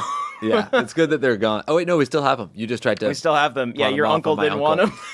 He's a good Just guy, like- that uncle. Every single time we take a rest, it's just like Hard One can't sleep and it's just staring at the drugs in Yeah, Bev's sort of like pocket. the ring when it falls out of Frodo's. I'm surprised that Moonshine doesn't have more of a taste for them after she got to fly. After she got but all she wished was for Pawpaw to get to fly. That's fair. I don't Papa think Moonshine did get to fly secondhand. He Yes, got to ride true. on Moonshine. I think Moonshine has enough access to weird drugs. It's kind of like Arcane is like cocaine, and she's more of like she's a backwoods meth. Yeah. You know, so she's kind of like, I don't need I that was going to say Arcane. mushrooms. Yeah. But meth? Well, also mushrooms, yeah. I like to think Mainly mushrooms Do you for think- yeah. spiritual reasons, but if you're up late partying, some kind of meth. I'm sure it would be a mushroom, but it would have a meth-like effect. I'm just just imagining a imagine Crick Elf meth lab. Yeah, I think Maybe Moonshine's that's what into Crick uppers, Rod right? is. Oh yeah, shit. yeah. Crick Anything Rod to is make you meth. just cheery and hospitable. That's right. It seems funny to me that the Crick Elves use mushrooms for everything, but it would be blasphemous to use them as drugs. Oh, no. We would, the Krieg Elves would definitely use mushrooms. Okay, cool. Oh, yeah. It's like part of like an initiation, right? And everything. I haven't gotten into it on the show. Once but you turn 8, yeah. Yeah. I feel like we haven't really talked about the fact that we just like revealed who your parents are. Yeah, I do want to get into that. Yeah, it feels like this episode had two really big halves, like Yeah. Beverly's battle and then my realization. Yeah. That fucking rocked me, man. Just as like a guy playing, I got misty-eyed. I was I was listening back, and I was like, "Oh, did the recording stop or something?" And I was like, "Oh no, we're all just stricken in this moment." Yeah, it was like a powerful moment up there. I was mesmerized. The best, the part where you're like, Hard One looks over the twinkling lights of Galaderon. I was just like, whoa, it just like painted such like a great cinematic picture of you just like watch it like in a beautiful place, like suddenly feeling like you aren't a bastard anymore. Right. Oh God. Oh man. Yeah. It was. There's something really cool about him being up in the sky, like somewhere he's never been before, and realizing that that's like his rightful home too. Mm-hmm. Oh, that was another really good line that moved me. Was you being like, he spent his life in the sky, and I spent my life in the mountains. Yeah. I'm assuming I can talk about this, but like I write music for the show now, and I wrote a bunch of Hard One themes to like give to Murph to put in, and one of them was The Mountain Meets the Sky. That was the name of it. The Mountain Meets the Sky. Yeah. And the other one you said was A Bastard No More. There was A Bastard No More, The Mountain Meets the Sky, this was my father's airship. And the one that is in there right now, which was my favorite, is The Twinkling Lights of Galaderon. Yeah. Yeah. And then I had one, I don't know if I sent it to you, Murph, that was called Air to the Air. Oh, shit. that was like a little goofier. Yeah. This episode is out now, right? Like, Yes. Yeah. Got it. Cool. So everybody listening to Short Rest can go back and listen to these songs. But hearing that song for the first time just like 5 minutes ago was also insanely moving. Yeah, because you shared the Galaderon track with us a little while ago, and we were all stricken with that one too. Because I think at least for me, it's just you've somehow managed to take everything I loved about video game soundtracks and like Final Fantasy and just compress it and make it relevant to my exact life and story within this campaign. Yeah, like this shit, all of our improv is like getting scored. Yeah, having like Final Fantasy music to my towns feels awesome. Yeah. It's extremely good. Congratulations. Well, I'm glad that video game music isn't, because I love like sort of vaguely synthesized instruments, so like that have like a little bit of a video game sound to them. So if you were like, I like it, but it sounds a little fake, I would be disappointed. But I like that I can just put in like weird choirs. Now, if it doesn't sound like it was made on a PlayStation 1, then I don't give a fuck about it. Yeah, you should do a song for when Pepperly eventually does the arcane. Like a drug trippy song. Like a real a funky like tune. I was picturing and then like a real like needly saxophone, like a or maybe that's the Papa track. Oh, Papa has like a Benny Hill theme that anytime we'll just go back and retcon when he goes and gets Pieter, and we'll say for like the 45 minutes that he's gone. It just sounds like a little rascally possum scatting. What you don't know, what we don't know about Papa getting Pieter is that Pieter was in another plane, and they were there for 30 years. Papa trained. He's level 35 now, which is crazy. It's not even possible. Oh, that'd be such a fucking relief for me. Because that would mean that his AC and hit points were better. Am I related to the bear? I mean, what? The rat guy is my uncle. He meant like I'm your uncle, kid. Like, he's not your birth. He's a fucking rat. Oh, for real? I thought he was saying I thought he was actually your uncle. Emily, God. No, it's like a Master Splinter situation. Yeah. It's not actually their dad. Well, he was actually their master. It's true. Caldwell, you know. I got it. I figured it out. It's like, I thought he was my uncle. I thought it was your uncle, too. You guys, two out of 4. This is terrible. Yeah, we didn't mention that. Hard One looks at his hands. The rat is like, no, you moron. The rat hit. Thanks for listening, everyone. You can hear the rest of this episode at patreon.com/naddpod. That's NADDPOD. See you guys next week. That was a HeadGum podcast.